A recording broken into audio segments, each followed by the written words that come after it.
So, Samsung finally did it. Galaxy XR is here. Not a concept, not a teaser, a real headset you can actually buy in select regions. And the big takeaway is simple. This isn't just another VR headset. It's the first serious Android XR play with Google and Qualcomm fully in the mix. That alone changes the game. But is it good enough to matter? Let's talk about what Samsung got right, what still feels early, and the one move that could make this the Vision Pro alternative people actually buy. First, the platform story matters more than any spec sheet. Galaxy XR runs Android XR with Google's Gemini baked in.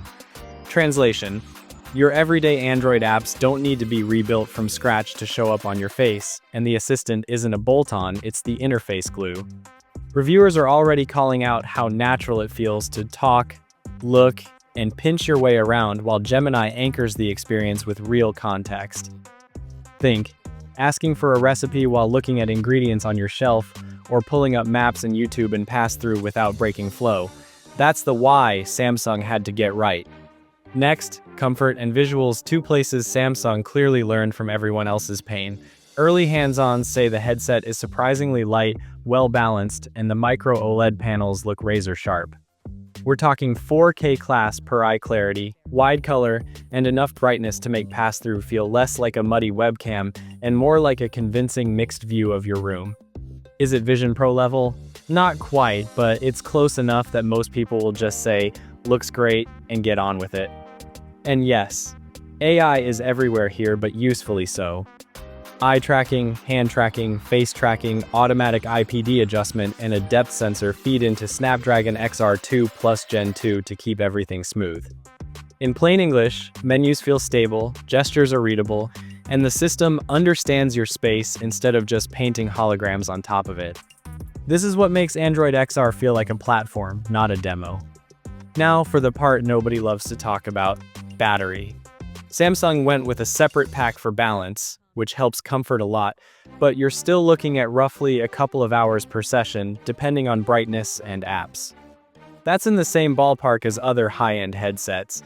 It's fine for focused sessions, not great for all-day work, at least not yet. The upside is quick swaps and less face fatigue. The downside is you'll plan your sessions.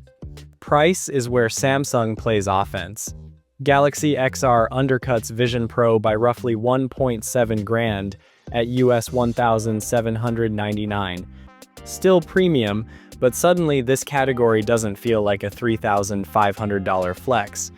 If Samsung can keep bundling meaningful apps and tight phone integration, that price difference isn't just a number, it's the difference between early adopter toy and maybe I'll actually try this. Okay, what's rough? First, the app moment is good start, not finished library. Android XR means tons of familiar apps can appear, but appearing is not the same as feeling native in spatial computing. Expect a few standout experiences at launch, a lot of serviceable ports, and a steady climb as developers add spatial UI, eye-aware controls, and better pass-through use.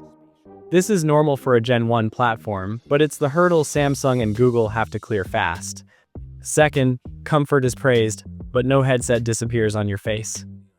Extended work sessions still expose the limits of thermals, straps, and facial pressure. Mixed reality is way better than it used to be, but you'll still find your personal sweet spot for time and brightness. This is where many hands-ons land. Impressive hardware, practical comfort, not magic. Third, the wow feature is Gemini living inside your space.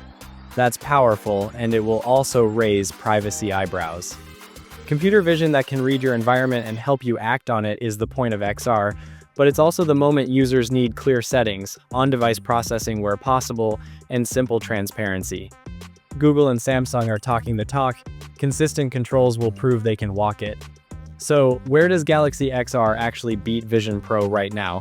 Price, phone ecosystem synergy for Android users, comfort perception out of the box, and a platform pitch that says, your apps come with you. Where does Apple still lead? Ultra-polished spatial video, top-tier pass-through quality, and a head start on pro-creative workflows.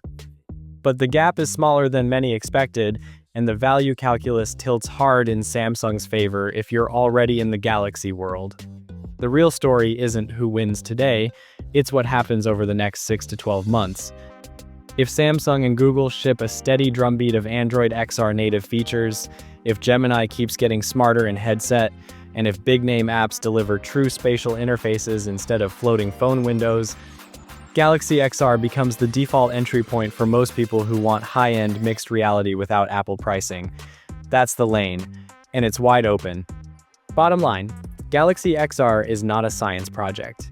It's a confident first step that nails comfort, clarity, and price positioning, powered by a platform that finally gives Android a face-worn future. If you've been waiting for a Vision Pro alternative that feels real, this is it. Not perfect, not finished, but real, usable, and heading the right way fast. Case closed, for now.